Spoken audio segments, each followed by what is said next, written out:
Assalamualaikum warahmatullahi wabarakatuh. Kembali lagi bersama saya Mas Jo di channel Mas Jokowi Farm, channel yang membahas seputar budidaya ikan air tawar. Gimana kabarnya teman-teman semua, sahabat-sahabat semua, rekan-rekan semua? Semoga selalu diberi kemudahan dan kelancaran dalam berusaha serta dilimpahkan rezekinya oleh Allah Subhanahu wa taala. Pada video kali ini saya ingin berbagi pengalaman kepada teman-teman semua, di mana pada video kali ini saya akan membuat kolam. Kolam yang saya buat adalah kolam terpal. Kemarin saya sudah membuat kerangka kolam. Untuk kerangka kolam saya menggunakan papan sebagai dindingnya. Nah, untuk kolam ini langsung saya gandeng dengan kolam beton. Kebetulan di sampingnya adalah kolam beton, jadi saya bisa membuat dinding dari papan hanya di 3 sisi kolam saja. Untuk selanjutnya saya akan meratakan dasar kolam sebelum saya pasang terpal. Untuk meratakan dasar kolam saya menggunakan pasir, di mana pasir yang saya gunakan adalah pasir yang halus. Saya akan mengambil alat dulu untuk mengambil pasir untuk saya isi di dalam kolam. Dan saya mohon maaf kepada teman-teman semua apabila suara saya tidak jelas atau kurang baik, karena saya membuat kolam ini sambil membuat video. Tadi saya bekerja sambil membuat video ini. Nah, ini pasir akan saya masukkan ke dalam kolam. Ini yang saya gunakan adalah pasir yang halus yang sudah saya ayak sehingga tidak ada batu atau kerikil yang bisa membuat terpal menjadi lubang pada saat pengisian air karena tekanan air. Nah, ini untuk ketebalan pasir sekitar 5 cm.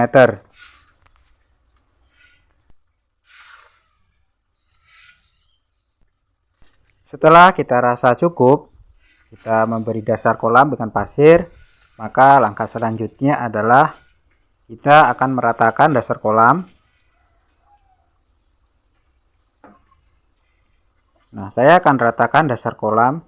Sebisa mungkin kita meratakan dasar kolam ini dengan kemiringan tertentu. Biasanya saya menggunakan kemiringan sekitar 3-5 cm. Tujuan membuat miring kolam ini adalah untuk mempermudah pada saat kita pembersihan kolam. Nah, untuk meratakan dasar kolam saya menggunakan papan, karena dengan menggunakan papan kita akan mudah untuk mengatur kemiringan dari kolam. Tujuan saya memberi pasir pada dasar kolam yaitu untuk mengatur kemiringan kolam, karena menggunakan pasir kita sangat mudah dalam pengaturannya. Dan selain itu juga tujuan saya memberi pasir pada dasar kolam yaitu untuk menghindari kolam lubang karena terkena batu atau kerikil pada saat pengisian air. Nah, ini sudah selesai teman-teman. Sudah selesai saya ratakan, maka akan saya simpan dulu alatnya dan nanti akan saya tunjukkan ke teman-teman semua hasil dari pasir yang telah saya masukkan di kolam. Nah, saya akan tunjukkan ke teman-teman semua. Inilah kolam teman-teman yang telah selesai saya beri dasar dengan pasir. Ini adalah pasir yang halus, teman-teman bisa lihat. Jadi ini sudah saya ratakan. Dan ini di sudut sini ada sebuah lubang teman-teman. Ini tujuannya untuk menampung kotoran-kotoran pada saat kita pembersihan kolam. Jadi ini adalah kemiringannya sebuat sekitar 5 cm.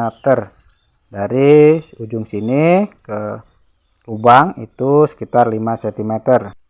Nah, setelah selesai kita meratakan dasar kolam, tadi saya menggunakan pasir. Jadi langkah selanjutnya adalah pemasangan terpal. Nah, ini adalah terpal yang saya gunakan adalah terpal biasa dengan ketebalan A5. Mungkin teman-teman ada yang bertanya kenapa saya memilih kolam terpal. Kolam terpal memiliki banyak keunggulan, diantaranya proses pembuatannya yang relatif mudah dan murah, serta sifat kolam yang tidak permanen sehingga kita dapat memindah ke tempat yang lain bila kita inginkan, atau juga tidak membutuhkan lahan yang luas untuk membuat kolam. Selain itu juga kolam terpal mudah dalam pengontrolan kualitas air sehingga ikan yang kita pelihara jarang terserang penyakit. Yang teman-teman perlu perhatikan dalam pembuatan kolam terpal yaitu pada saat pemasangan terpal, terutama pada saat pemasangan sudut kolam, karena di sudut kolam ini riskan akan kebocoran kolam. Pada sudut kolam ada beberapa lipatan terpal yang teman-teman harus perhatikan. Nah, untuk lipatan terpal ini sebaiknya teman-teman membuat serapi mungkin agar kolam kelihatan rapi dan kolam memiliki daya tahan yang lama. Setelah kita selesai merapikan terpal, terutama pada sudut kolam maupun yang lainnya, maka langkah selanjutnya adalah pemasangan kancing. Nah, untuk pemasangan kancing saya menggunakan paku karena dasarnya dindingnya ini terbuat dari papan. Cukup saya paku. Nah, saya menggunakan paku ukuran 3 cm. Saat kita paku, kemudian paku kita bengkokkan agar terpal benar-benar terkancing. Yang teman-teman perlu perhatikan pada saat pemakuan terpal, sebaiknya terpal yang kita paku adalah terpal yang berada di luar dinding kolam. Nah, sebaiknya teman-teman juga menggunakan paku yang tidak tembus sampai ke dalam, karena bila sampai tembus ke dalam akan melubangi terpal sehingga kolam akan bocor. Jarak pemasangan paku pada dinding kolam untuk pengancingan terpal saya menggunakan jarak sekitar 20-25 cm.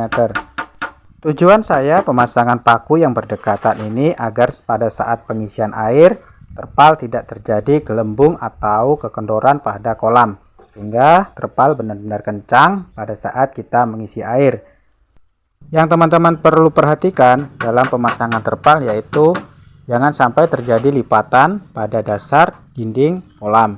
Karena jika terjadi lipatan pada dinding atau dasar kolam, nantinya akan menjadi tempat kotor-kotoran serta kita akan susah dalam pembersihan kolam. Karena lumut-lumut akan berada di lipatan terpal. Ini udah selesai saya merapikan dan memaku pinggir-pinggir kolam. Nanti saya akan tunjukkan ke teman-teman semua. Oke, saya mau ambil kameranya terlebih dahulu. Nah, inilah hasil pekerjaan saya, teman-teman. Teman-teman bisa lihat sudut maupun dasar kolam, dinding kolam rapi. Nah, untuk yang saya katakan di awal, sebisa mungkin kita membuat lipatan pada sudut itu serapi mungkin agar kolam bisa tahan lama dan awet. Begitu juga dengan dasar kolam, jangan sampai terjadi lipatan yang nantinya akan menampung kotoran-kotoran atau lumut-lumut yang ada di kolam. Selanjutnya saya akan menguji coba atau mengisi kolam dengan air. Saya menggunakan air sumur. Saya mau memasang paralon dulu. Mudah-mudahan kegiatan saya, aktivitas hari ini bisa menambah pengetahuan atau pengalaman teman-teman. Mudah-mudahan video ini juga bermanfaat buat rekan-rekan semua, sahabat-sahabat semua, sesama pembudidaya ikan air tawar.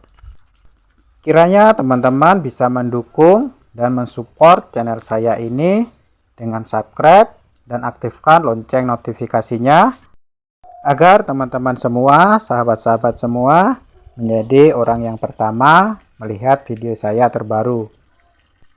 Dan saya ucapkan terima kasih buat rekan-rekan semua, buat sahabat-sahabat semua, buat teman-teman semua yang telah menonton video ini.